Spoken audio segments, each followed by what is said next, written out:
আসসালামু আলাইকুম প্রিয় শিক্ষার্থী বন্ধুরা। আজকে আমাদের রোগী খাদিজা আজকে এসছে সিজনিয়াল সমস্যা নিয়ে। গত পরশু এসেছিলে তাই না? হ্যাঁ, গত পরশু এসেছিল, বলছিল খুব খারাপ লাগছে, খুব কষ্ট হচ্ছে, একটা শ্বাসকষ্টর মতো হচ্ছিল, গার মধ্যে জ্বলে যাচ্ছিল, অঞ্জরা হচ্ছিল, খুব একটা কষ্ট ছিল, মাথা ঘোরা হচ্ছিল তাই না?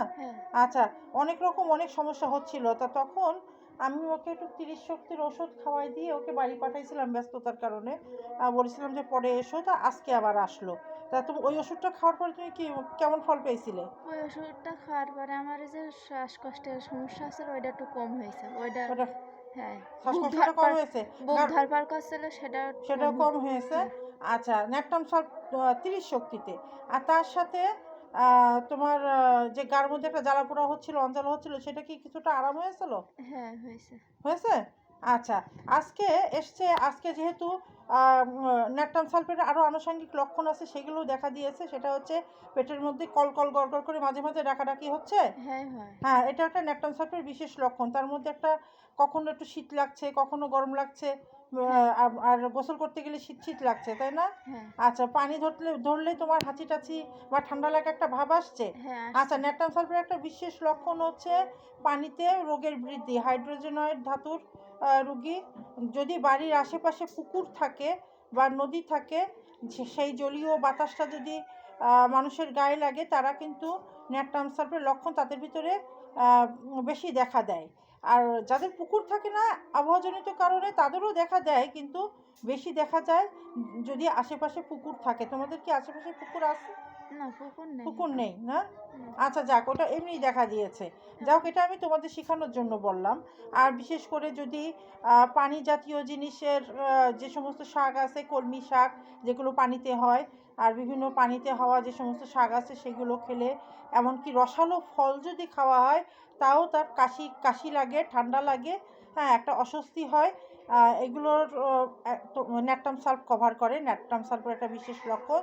তার সাথে আরও কি হচ্ছে, তোমার পেটটা একটু ফাঁপা মতো থাকছে, গ্যাসও হচ্ছে। হ্যাঁ, পানিটাও যেন হজম হচ্ছে না, পেটটা ফুলে উঠছে, তাই বললে।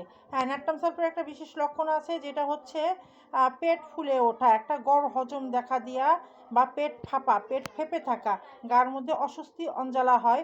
এখানে ন্যাপটাম সালফ 200 শক্তি সূক্ষ্ম মাত্রায় খাওয়াই দিলে আল্লাহর রহমতে গ্যাসগুলো, বায়ু বাতাস বা ঢেকুর উঠে সুন্দর ক্লিয়ার হয়ে যাবে।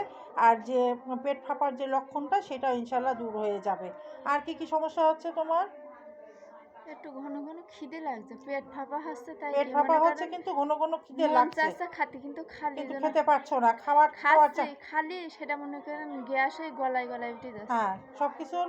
তারপর আবার অনেকের আবার এর বিপরীতও আছে, ক্ষুধা মন্দাও দেখা দেয়, যে খেতে পারে না, খাবার সামনে আসলেও খেতে পারে না। ন্যাপটাম সালফের যদি লক্ষণের সাথে মিল থাকে, ওটা খাওয়ালে আবার স্বাভাবিক খাওয়া দাওয়াটা ফিরে আসে, খাওয়ার রুচি হয়, খিদে বাড়ে।